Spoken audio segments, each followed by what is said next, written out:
네, 안녕하세요. 9월 20일 와플터치. 오늘 본문 말씀은 창세기 35장 16절부터 29절의 내용입니다. 네, 본격적으로 말씀에 대해서 이야기하기 전에 여러분들의 이름은 어떤 뜻을 가지고 계신가요?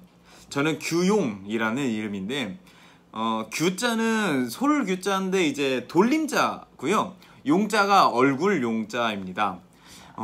잘생긴 얼굴을 가지고 살아라 라는 의미에서 지어주신 것 같은데, 보시다시피 이름대로 잘 살고 있지는 못하고 있습니다.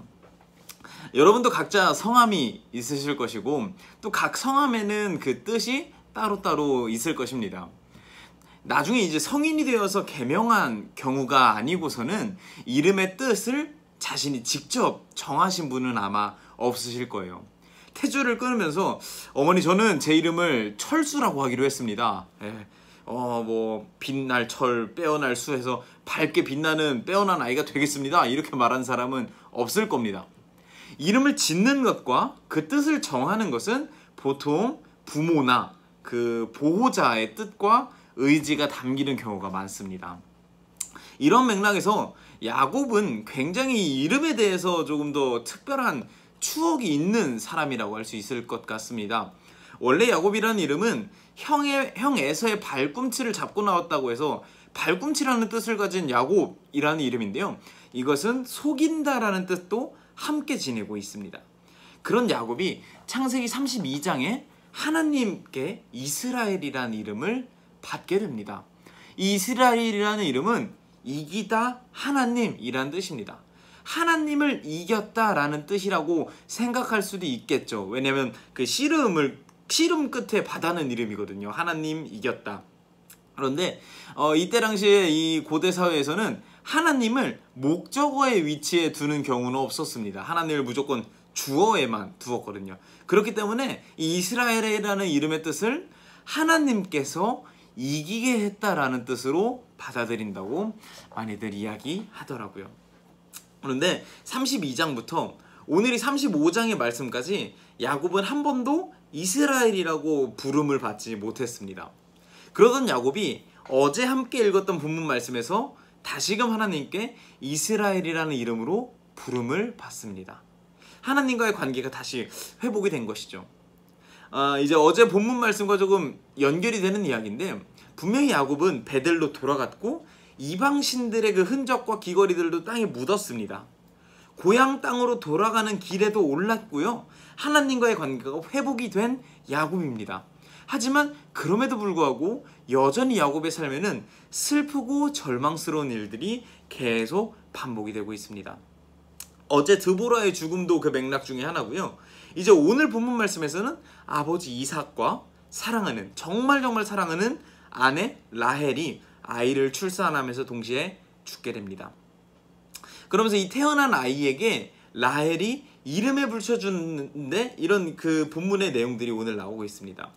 라헬은 너무너무 죽을 것 같은 고통 속에서 아이가 나왔기 때문에 아이의 이름을 벤오니라고 이름을 지어주고서 세상을 떠났다라고 본문에서 나오고 있는데요, 이 벤오니라는 이름의 뜻은 내 고통의 아이라는 뜻을 가지고 있습니다. 나의 고통의 아이.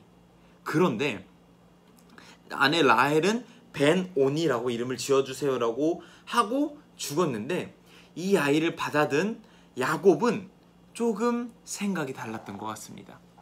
특히나 그동안 쭉 인생에서 야곱이란 이름, 이스라엘이란 이름, 이렇게 이름에 대한 생각과 의미가 유독 깊은 이 야곱이 벤오니라는 이름을 더 받아들였다가 이렇게 바꾸게 됩니다. 벤오니가 아니라 이 아이는 베냐민이다 라고 이름을 바꾸게 됩니다. 벤오니라는 이름은 내 고통의 아이라는 뜻인데, 베냐민이라는 이름의 뜻은 내 오른쪽의 아이라는 뜻이고요, 이것은 좀 더 그 의미를 구체적으로 살피자면 나에게 복을 가져다 주는 아이, 행운의 아이, 번영의 아이, 길조의 아이라는 뜻을 가지고 있습니다. 사랑하는 아내 라헬이 죽은 이런 슬픈 상황 속에서 도대체 어떻게 야곱은 아이의 이름을 고통이 아닌 행운, 번영으로 지을 수 있었을까요? 잠깐 우리가 이 야곱의 상황을 좀 상상을 해보면 어쩌면 이런 상상을 했던 것은 아닐까 싶습니다. 분명 야곱이 이런 거죠. 분명 내 삶 가운데 지금 고통과 슬픔들이 생기고 있다. 라헬도 이 고통 중에 얼마나 힘들었으면 아이의 이름을 이렇게 지었을까. 하지만 정말 지금 내 삶 가운데 고통만 있는 것일까? 왜냐하면 지금까지 내 삶을 쭉 되돌아보면 힘들고 어려운 순간들이 있었지만 그 순간들 중에서 하나님은 나와 언제나 항상 함께 있었고, 지금의 태어난 아이도 이 둘러싼 환경과 상황을 보면 고통과 절망일 수 있지만 하나님이 함께 계시다면 그것이 다르게 해석될지도 모르겠다 라고 야곱은 생각했던 것이 아닐까 상상이 됩니다. 벤온이라고 하는 고통이라는 뜻을 가진 아이가 하나님 안에 있으면 어쩌면 행운과 행복 길조라는 뜻으로 바뀌진 않을까?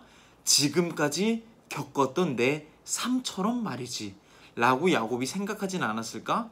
상상이 됩니다. 베델 이후에 야곱이 조금 달라진 모습을 보이는 것 같습니다.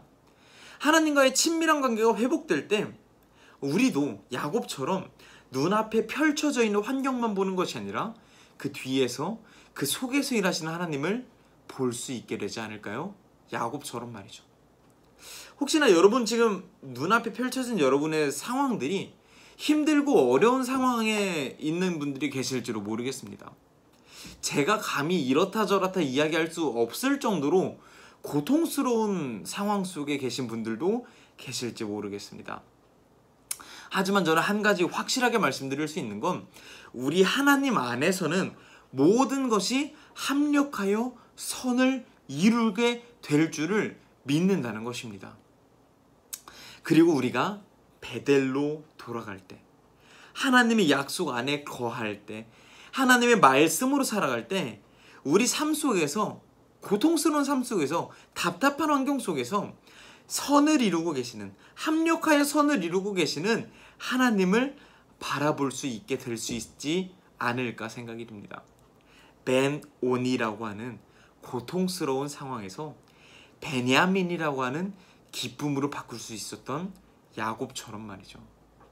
저와 여러분의 삶 가운데 여전히 고통스러운 일들, 슬픈 일들이 끊이지 않고 존재하고 있습니다.